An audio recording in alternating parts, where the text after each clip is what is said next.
Welcome to the morning show. I am Marshall Shore. And I'm Melissa Farley. We're here at the fabulous Arizona Center. We have another Art show. Yeah. Yeah. So we actually have Kaui here, who started out doing paint and sips, but is now trying to kind of expand that into just a creative space for people to do what lights them up inside. Arts and whatever. Yeah. And then we've also got Hawk from Salvage and Molly, who are planning the Grand Avenue Festival coming up in November. And this is truly special. It is a very special I love it because it's festival. so community-based. Yeah, it's fabulous. We're going to hear all about what's going on this year. So keep it right here to learn more.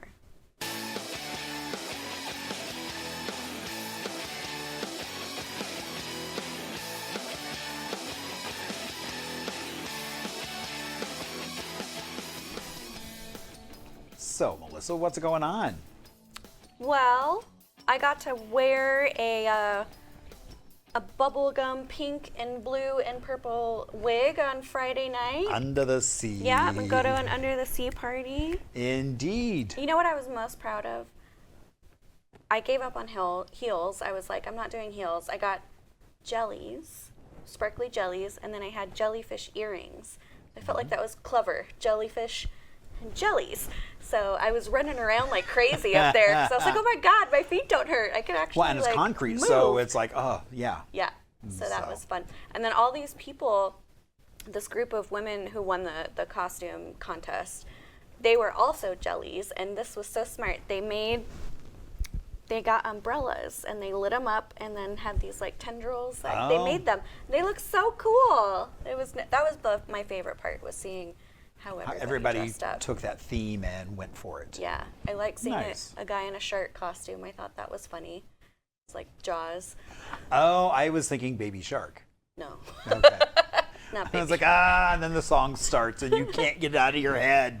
There were a couple dead sailors and dead pirates. I thought that was clever for the Halloween under the water Right. theme. Yeah, but this was all for an organization called Check for a Lump. It's about raising awareness for breast cancer as well as funds, and so very important thing to know about. And I was happy to be invited by our friend Wendy, Wonder Wendy. Wonder Wendy, indeed, she is a wonder. She certainly is. She A won, force to be reckoned with. She won an auction to get some billboards put up. So you'll get to see a billboard of her podcast. here Wow, soon. so she's going to become like our own little Angelina. Yeah. Fun. Yeah. So. All right. Yeah. And you had a chill weekend, I heard. I did. I basically canceled everything. Yeah. I had the weekend blocked off to do things. I'm like, nope, I'm not doing any of it. Good for you. I'm just going to recharge my batteries because I know that the upcoming weekend's going to be crazy. So. I know this whole rest of the month going Yep. into November is just wild. Indeed. It's wild, I tell you. But it's all good stuff. It's going to be a bumpy ride, but a fun bumpy. A fun bumpy ride. Yes. Like the Indiana Jones ride at Disneyland. That kind of good bumpy. Okay, but we do have Kaui here, and that is like Maui, but with a K. That's what she explained it, and that's how I keep remembering it now. I can hear you keep replaying I that. know. Okay. Kaui, Maui with a K. And she is here to talk about kind of her plans for growth and what she hopes her space is going to turn into. This is her first time doing an interview like this, so let's show her a lot of love and support. She was very excited to be here, and that definitely came through. Right. We've also got friends of ours, Hawk and Molly. Yeah. And they are talking about the Grand Avenue Festival, which is happening on November 8th. Yep, all day long. So it's going to Yep. be a blast. We'll be there. So you'll want to stick around and check it out because we'll be bringing you all kinds of cool stuff. That's right.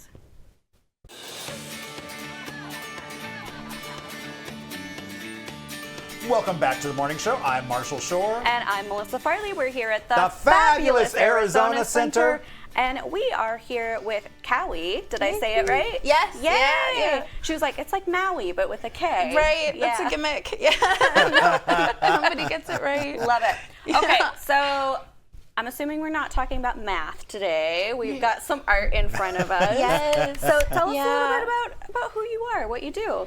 So I'm an artist, and I own a small business called The Art and Sip, and I'm currently going through some weird growing pains. Yeah. I have taught tens of thousands of people in thousands of classes, and now it's time for me to grow. So, like, obviously, like, I have taught these paint and sip classes for about 10 years now. Wow. Yeah, and so now I have a glass fusion artist and a cook, and hopefully soon a yoga instructor, because the Art and Sip was never meant to be just painting and sipping, right? Like, I am a huge proponent for all artists and just people in general to do the things that make their heart sing, right? Yeah. And so I am a true believer that we are all artists, right? Like, we all have a different thing. Like, maybe you can't draw a stick figure, okay? But maybe you can dance. Yeah. Or maybe you can't dance, but you can sing.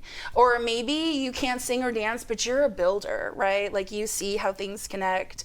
Or maybe whatever it is. Maybe you're a baker or a cook, right? Whatever it is, we all have this thing that we do inherently. We can do it for hours at a time. We get excited to do it. And like most people, they can think of it like that. Like, they know it. Right when I say it's something you inherently do, you can do it for hours. You get excited about it. Like, that's that thing, right? We have to do the things that make our heart sing. And so, thus the Art and Sip was born. So you're kind of creating a space for everybody to be able to bring that out in themselves. Yes, yeah, because, maybe you can't draw a stick figure, but like, I literally created a formula for A-type personalities with like zero artistic skill. And so when I developed that, it was hugely successful. And I have like over 80 artists, dude, that can all do similar things. Like, we're all different, right? And we all do different things. And so it's time for us to gather, have all these people that want to do stuff, and it's pretty cool. And so let's create together. I love that you started as a paint and sip, and then now you're sort of expanding and growing that into something more and bringing inclusive. other people in. I mean, it's like, I love the fact you're bringing, you were talking about glass, you're talking about food, yoga, so kind of nurturing the soul in a multifaceted way instead of just, here's one thing, here's a myriad of things, choose. Like, I actually did that leaf right there. I made it like, so Marshall likes to touch things. Fair warning. It's a girlfriend of mine. I had no idea, but she does glass fusion classes, and like this, and she's a mermaid. She teaches mermaid classes. Oh, my gosh, I know, right? I might even know her then if she does mermaid classes. But that's a whole other topic. I mean, I thought about bringing a mermaid here, but obviously it's no take or anything. And there's no water.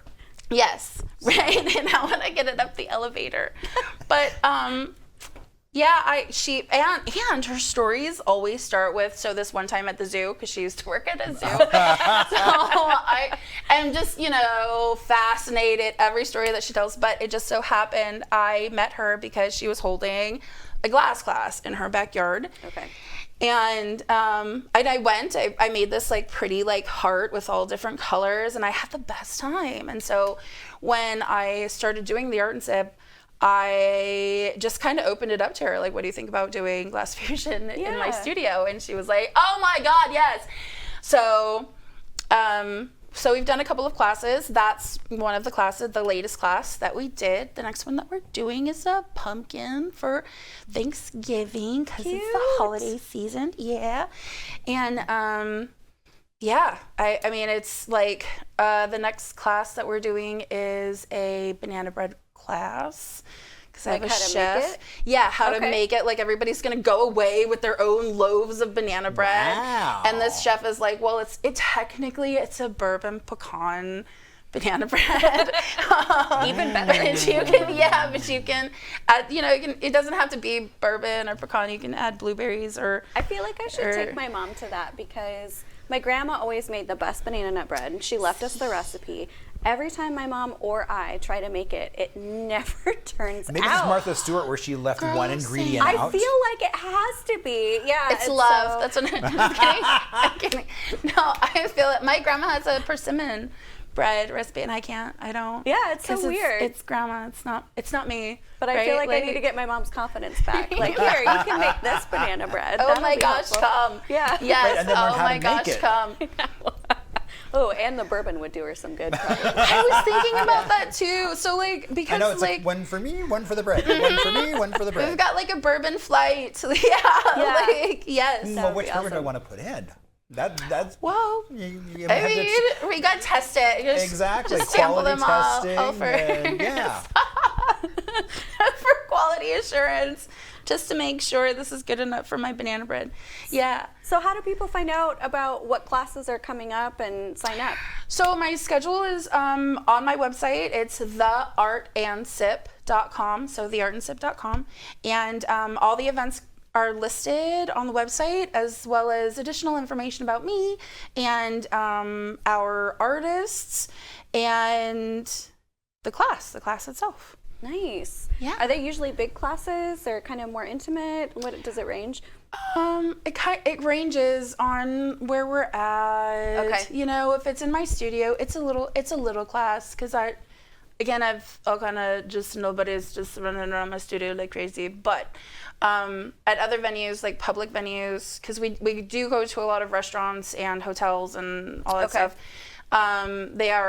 They do get pretty big. Yeah. So it just depends on the class and the venue. Probably a cool way to meet people, like, artistic souls and other Yeah, creatives. that's like my favorite part too, is the connections. Like, I have watched lifelong friends connect in my classes over the years. Like, and they eventually, it eventually becomes like a girl group, right? Yeah. Or a boy group. It's not a very big boy group usually. It's only, but I've watched just two people who had never painted before ever meet and then compliment themselves or not themselves, but compliment each other on the things that they've made, and then encourage each other through the painting process, right? Because, I do say this is about fun. This is not about, criticizing yourself or telling everybody how you can't draw a stick figure, right? Like, this is about you relaxing and just...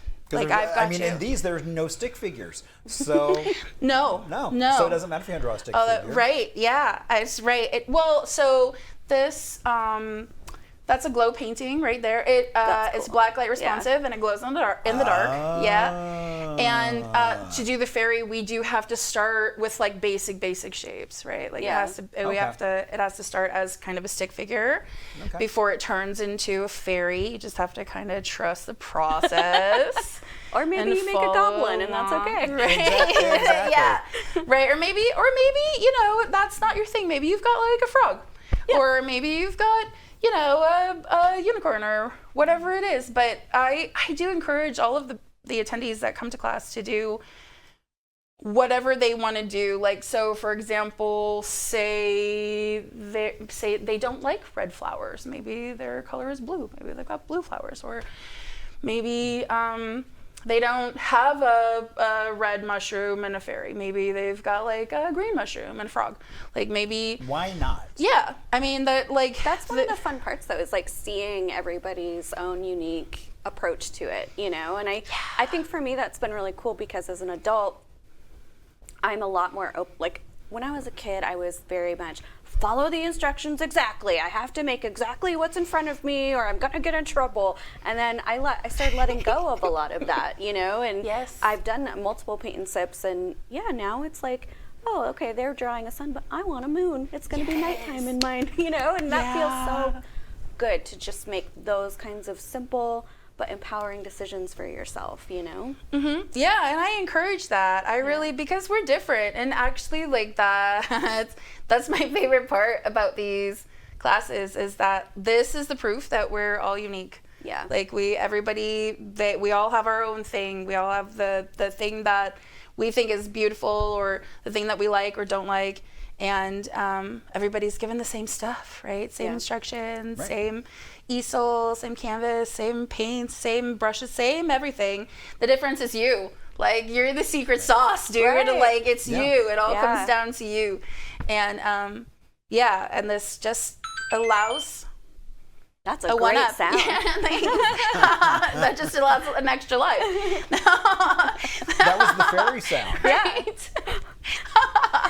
These paint and sips come with Audio. Right, exactly. Extra lives, a bunch of coins, and a star, okay? Oh yeah, that did sound like Mario. That's funny. I didn't think about that. Okay, so share one more time where people can go to learn about your classes and spend some time with you doing some really beautiful, creative stuff. Yeah, you guys can check out my classes at theartandsip.com, just theartandsip.com. And you can follow me on social media at Kaui Wilson. I'm on Instagram, TikTok, and Facebook, and I follow back. So if you want to shoot me a message or whatever, I am totally open to talking about all of this stuff. Yeah, and it's Kaui, like Maui, only with a K. Wilson with one L. It's all one word. Yeah. Well, beautiful. Indeed, so Yeah. beautiful. Thank you so much for coming Thank you so much for having me. and sharing how you build connections Yeah. and inspire folks. Yeah, that's my favorite part, watching everybody like include each other and then sort of like cheer everybody on, right? Like there's this cool camaraderie that happens in class, and it's totally organic, and I love my job. Like, We can tell. I have a great job. I It's have an awesome evident job. that you've got a tender heart for humans, and your excitedness and passion for what you do is contagious. So if this is something you so you've much. been wanting to try and have a little bit more art in your life, what a great safe place to come and do this, probably for your first time, or if you do this a million times and you just want to meet some new people, different people. I think this is going to be a great community. So thank you so much, Kaui, for coming in. Thank you for having me. If you do end up taking a class and making something, we'd love to see it. So tag us in those. Let us know what you're please. making. And we will also have the information for the classes on the episode. So if you're like feverishly trying to write everything down, we got you. So thank you so much again, Kaui. And we will be right back with more goodness coming right at you.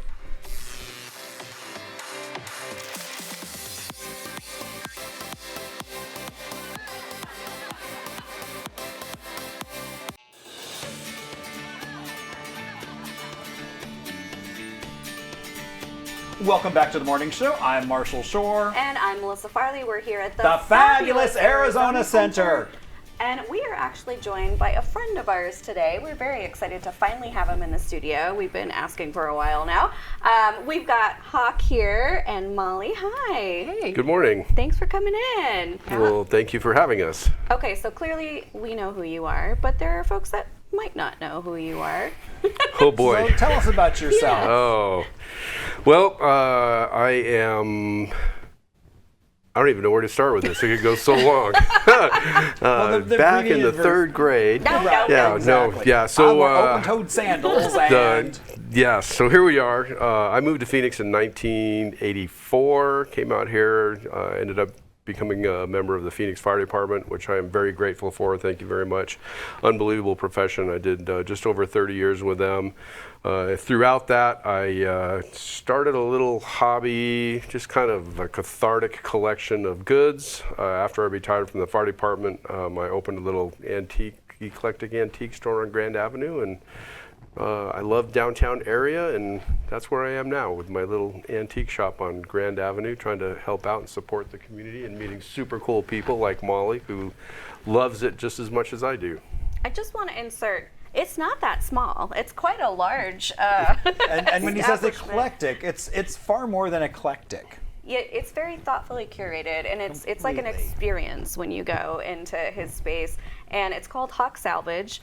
Hawk Salvage. Yeah, and he's kind of a legend now on Grand. You know, Grand has this it's very own identity, you know, and I think you're a big part of that. And I know that you've got the festival coming up, and this is kind of where Molly comes in, right? Mm-hmm. So talk to me about the festival and how you got involved with the festival.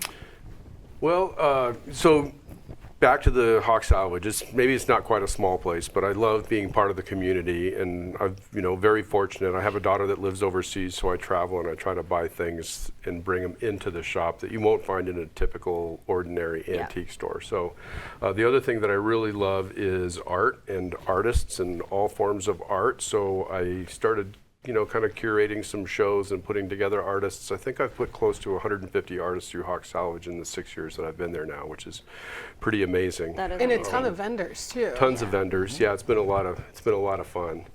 I met Molly on Grand Avenue. I take a little bit of pride in the street and the way that the front of my store looks, and I started doing an early morning trash pickup on the weekends, just trying to keep the neighborhood kind of neat. And Molly joined me one day, and we started picking up trash, which led to, right after COVID, the Grand Avenue Festival was kind of in limbo, and us being members of Grand Avenue Members Association, and that being a 501c3, we thought maybe it would be a great idea to maybe utilize that to assist with the promotion of Grand Avenue Festival. Well, and Hawk is like downplaying this, right? So people do refer to Hawk as like the mayor of Grand Ave, because everybody knows him. If you're like, I live on Grand, or I live near there, or I'm down by Grand Ave, everybody's like, oh, Hawk. Like, first thing they say. So you gotta give Hawk his flowers for that. But additionally, he like convinced me to join. Give him his flowers. I've not heard that before, and I really like it. Yeah, we have to give him his flowers for that. Yeah. Okay, sorry. Go ahead. No. All yours. I stole it from somebody else. But so we had also a Gamma like appointment, right, where it was like the meeting to appoint members to the board. And Hawk had said to me, at this point, I was just getting involved slowly in the community, and I just love the historic nature of Grand Ave and the buildings. I live in an old like 1915 bungalow. It's amazing. Nice. Yeah, super cool. Hawk's building also antique, like not antique, but vintage, like historic building. So Hawk and I had met, and then one day he said, "Can you please come to Gamma? And I want you to become a board member." And so I thought, I've never done anything like that. That sounds crazy, but I trust him. And so I went and got elected to the board, and then that's where all of the fun began. I found out he was doing trash pickups by himself. Okay. Weekly. Yeah. And one day he says, "I'm going to Europe. Can anybody cover trash pickup for me?" And I'm like, okay, how hard can that be? I'll do it.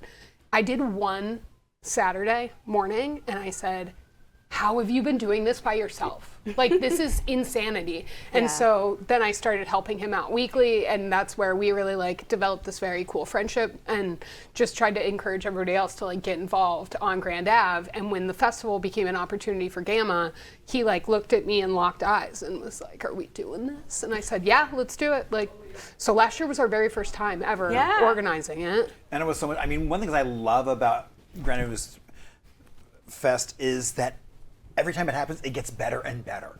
Yeah. I mean, it's like it's had such a great trajectory, and if people think about Grand Avenue in one way, if they have not been in a while, go back. I mean, what a change. And almost every day there's a new small business opening up. Yeah. I mean, and so that's what's cool, is that it really is that sense of discovery. Mm-hmm. Mm-hmm.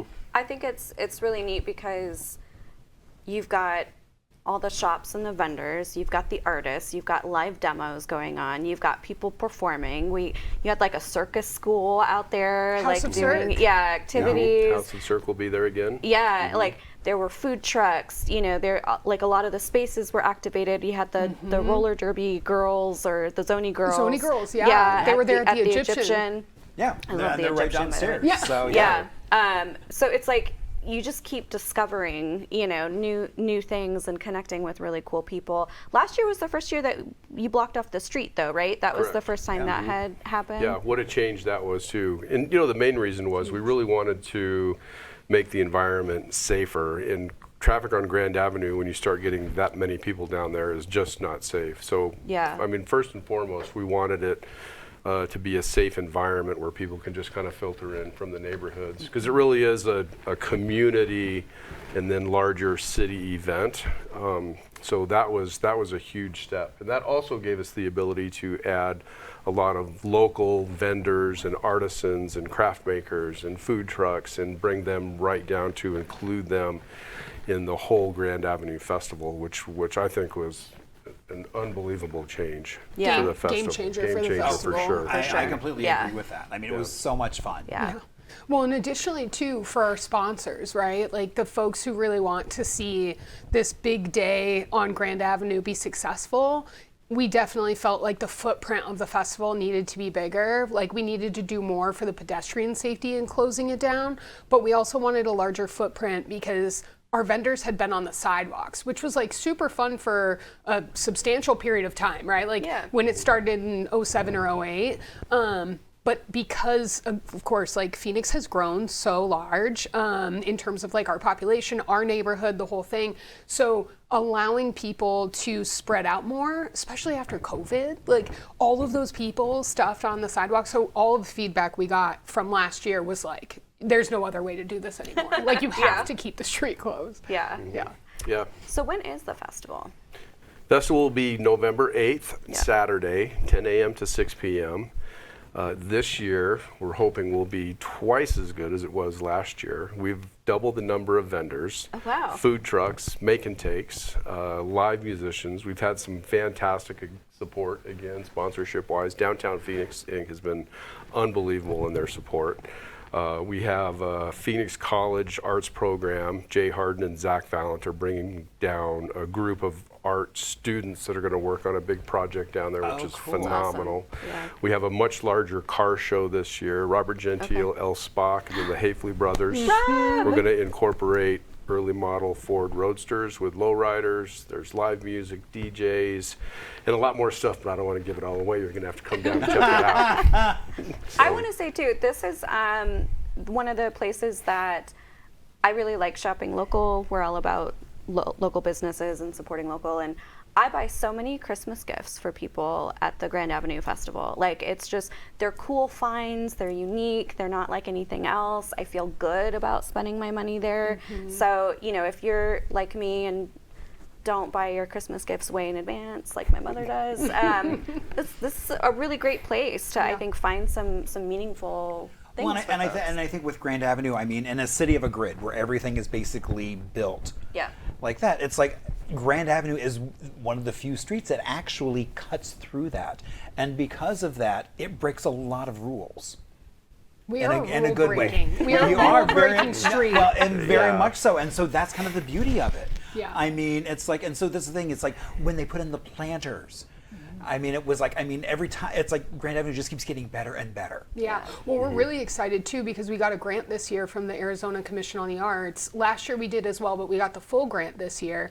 And we're able to use some of those funds to help with a massive mural for Roberto Venn, the School of Luthier. Oh, cool. The guitar school. And they're having their 50th anniversary. Wow. So they're not only doing a celebration during the festival, and then they're having their actual legit party like the next weekend, but they're going to have now a massive mural on Grand Ave that'll be again like that is all so year cool. round. Yeah, so the money too that we bring in, not only does it go to the local artists who are there for the day, but then that money carries over for like our local businesses that now have art all year round, right? And so like that's a really big point of pride for us. And that's right. I mean, it's like kind of where they are. It's kind of like set back a little bit. So if you don't know what you're looking for, you don't even know they're there.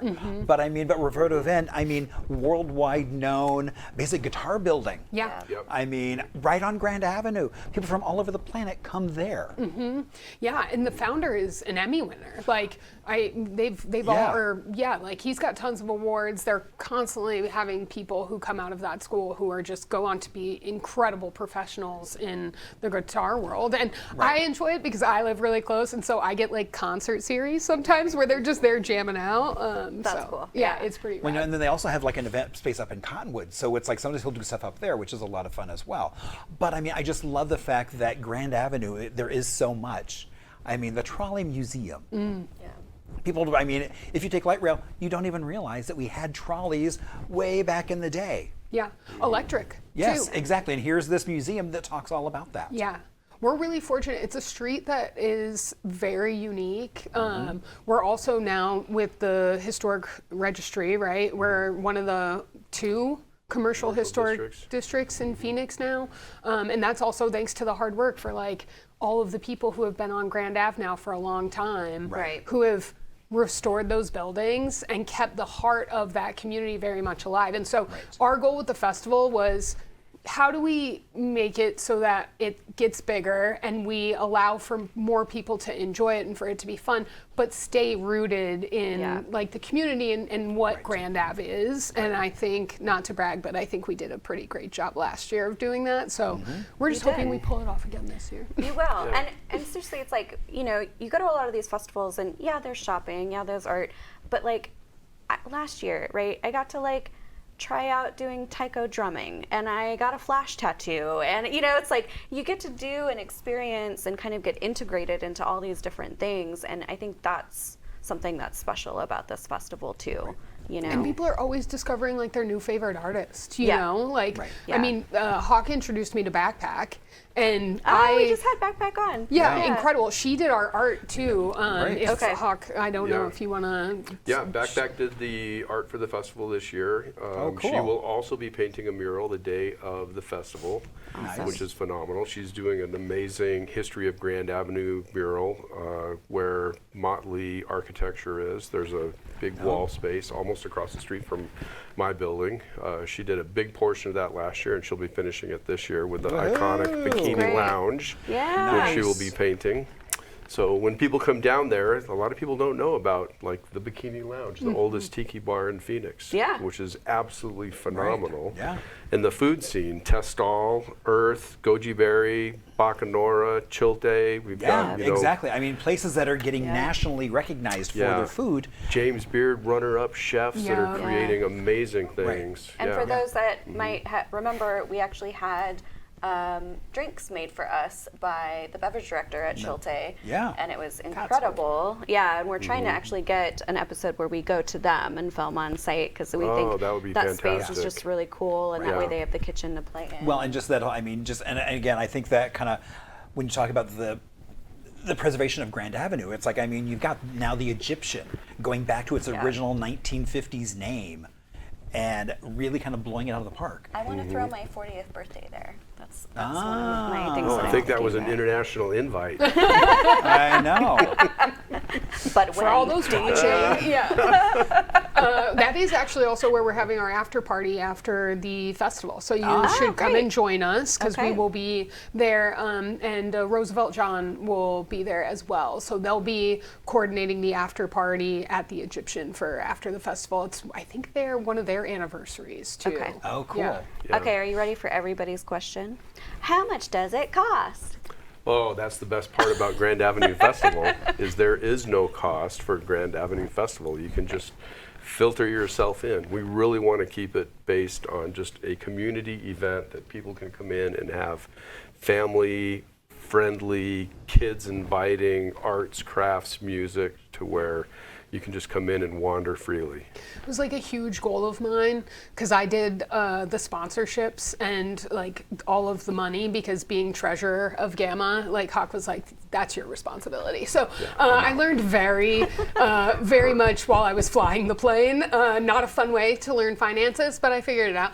And so my goal when Hawk and I would have this conversation is, it's going to be more expensive to close the street down. Yes, there's going to be a larger footprint than we've ever had before, but we can fundraise for that by telling our sponsors, like, we want this to be for every neighbor we have, regardless of socioeconomic status, right? Like, we have multi-generational people who live in our neighborhood, they're in our community, they're our neighbors, and it is a very expensive time right now. Like, I went to the AZ State Fair with my husband the other day, and I was like, oh my gosh, like, I couldn't imagine coming here with kids, you know? So the goal of the festival a lot of the time is, hey, for the folks, like, everybody should come out, because it's art, and it's music, and it's your local people and it's community at its core, but also come out because if you want to go to an event where you still want your kids to be able to make art for free, listen to music, jam out, hang out, we get free donated water too. We give out to all the attendees. Yeah. That's our goal, is like we want everyone to be able to come and do something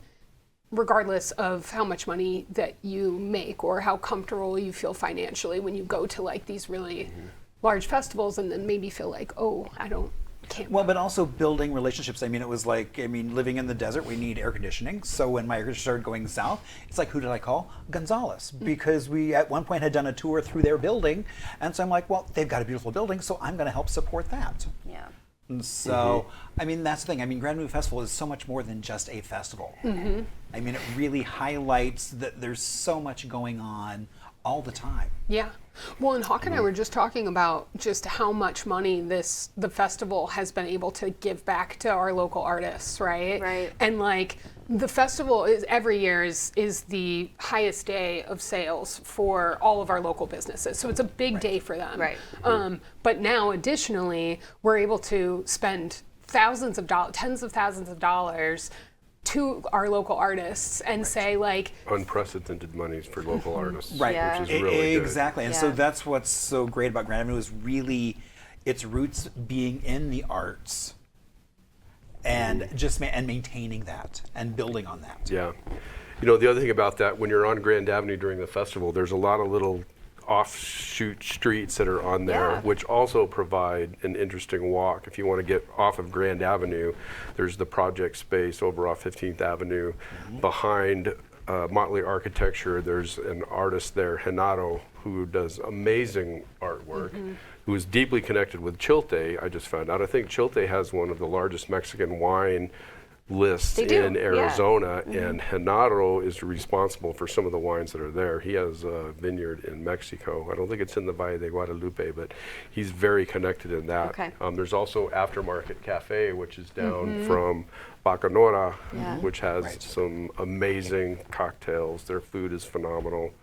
and then everything Overdue is just came very- in too. Right, Oh, then you've yeah. got Overdue. Overdue. That's the thing. That's the thing. I love this ebb and flow about how there's always something to discover. Yeah. So if you just got some time to go walk, it's like people when you take them to Pueblo are just like, oh, what is this place? A plant I shop, know. coffee shop? I don't know, but I'm gonna You can hang out there for hours. Especially now that the weather is beautiful. Their Yeah. back area is just incredible to spend time. Especially if you're a writer. I love going there and writing or bringing a book. Oh, it's a great space. Yeah, But fantastic. truly, such a gem. If you're not sold on coming out, I don't even know if you're I a know human. I'll be there. I'll have a booth. So oh yeah, you did last year, didn't you? Yeah, exactly. So I will be there. So come hang out with me as we all celebrate Grand Avenue. There you go. All right, here's your chance, moment to shine. Talk right into that camera. Tell folks all the details. Details, Grand Avenue Festival coming up November 8th, 10 a.m. to 6 p.m. Just show up. It is going to be a blast. So much fun, so much to do, good food, great time, Great entertainment, fantastic people. Marshall will be there. Can't get better than that. I'm excited to see which glasses he wears that day. I'm trying to keep up with him, but I can't. So yes, please come by. Stop into Hawk Salvage. Say hi to me. Yeah, and pro tip, wear comfortable shoes and come hungry. True. It'll be worth it. Yeah. All right, well, thank you so much for joining us, Hawk and Molly. Well, This has thank you been very really much for nice. having us. Yeah, that was very nice. We'll keep it right here. We've got more really fascinating things coming your way in just a few minutes.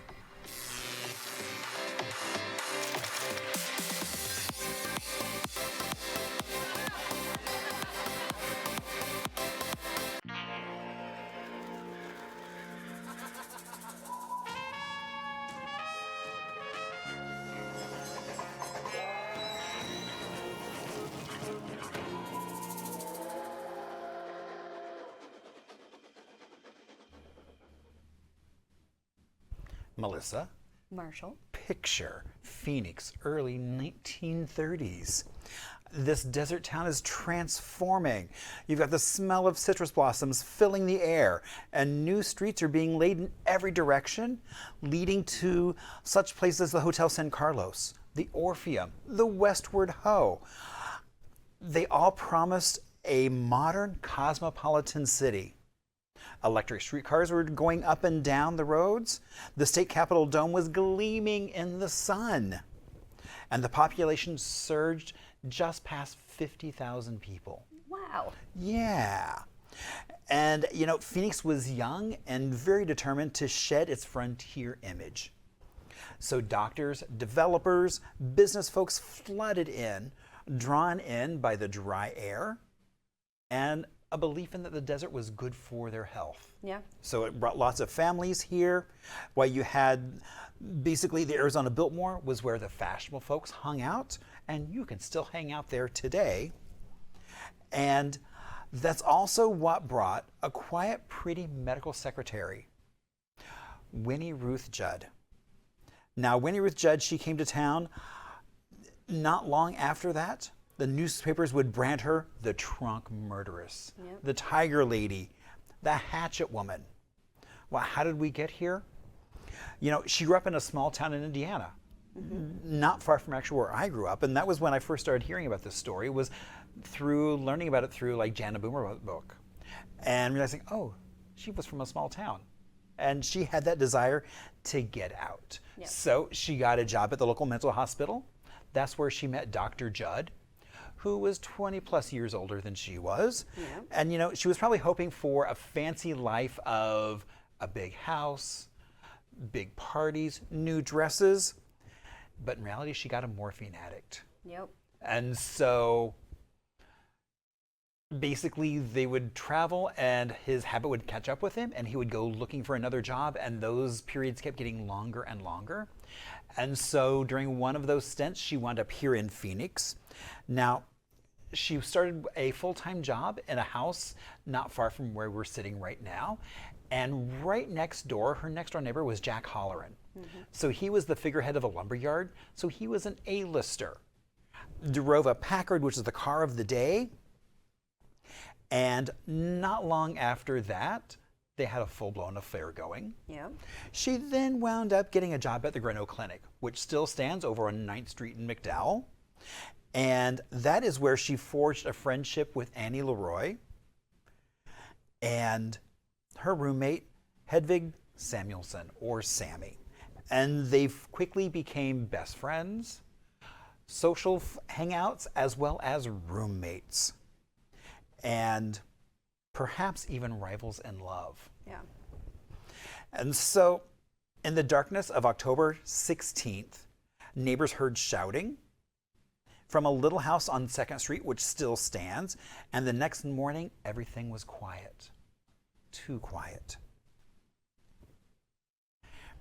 And the next thing we know, Winnie Ruth Judd goes to get on the train with 4 trunks that have her 2 roommates in them. Yep. I will let you see how that's possible. So now by the time this had happened, they were on their way to LA. They weren't quite as fresh as when they started out their journey. Yeah. And so by the time they got there, there were a bit of ooze, even some friends buzzing around. Yeah. And so when they got to LA, she was told that she couldn't have her bags. They had to see what was in them. And basically, she said, my husband has the key, and went running off. About a week later, she was caught and brought back to Arizona, where she stood trial at the old county courthouse downtown, and she was found guilty. That trial was fraught with a lot of... Oh, it had lots of issues going on. They let people walk all over the crime scene. There were all kinds of... It was bad. Right. Yeah. I mean, it was things that would never happen today. And they've talked a bunch about, there's no way she could have dissected them the way that they were dissected. Right. I mean, they were done with someone who knew what they were doing. By a medical professional. Right. And so there's all the speculation in terms of what actually happened. She always said she did it herself, except when she said Jack Holleran had a hand in that. There's lots of speculation even where it happened. Yeah. And so, I mean, you know, she was supposed to be the second woman to be hung, and for the first one, it didn't go so well. But just before that, she got a reprieve, and she was then placed at the Arizona Asylum. Yeah. And she was there for almost 40 years, except for the 7 times she escaped up to 6 years at a time. She escaped a lot. Yeah. And she escaped a lot. Yeah. And so on that time, she was brought back, and eventually she was pardoned by the governor. Well, because she had started working for a family, and the family had even written and was like, she's so kind, and she, you know, and so what's so interesting about this story is, I don't think necessarily the murders, but just kind of the whole process. I mean, the fact that we still talk about this today. Yep. There were other crimes, but the fact she kept escaping really kept Yeah. it. I mean, they literally would have things in schools where you would talk about Winnie Ruth Judd. Parents would tell their kids when she would escape, it's like, if you don't watch out, Winnie Ruth Judd's going to come and get you. And so, but she was taught in schools, and so it's really larger than life. Yeah. And we still don't know exactly what happened, and likely never will. Yeah. And so you can read about, I mean, there's a variety of books. There's the Dobkins book. There's Jana's book. Yep. There is also Laurie Notaro's new book that just came out that has a very different take. And it's great. And, you know, and if you have a computer with internet, you can actually access, my friend Scott did a vintage marionette movie. Oh, wow. That he spent like 3 years working on, and it's actually really well done. And so we don't know what happened. There's lots of conjecture. Yeah. So. Yeah. It's a fun story actually to revisit around this time, around spooky season. I mean, and the house is still there. I mean, Yeah. that was actually the first tour I ever did, was we actually had a trolley full of folks going around to the different locations involved in the story talking about it. Yeah, because there's definitely still a lot of interest in it. Right. People I mean, want to see the it. murder house Yeah. still stands, so. Yeah. Yeah. And so, yeah. Well, very cool.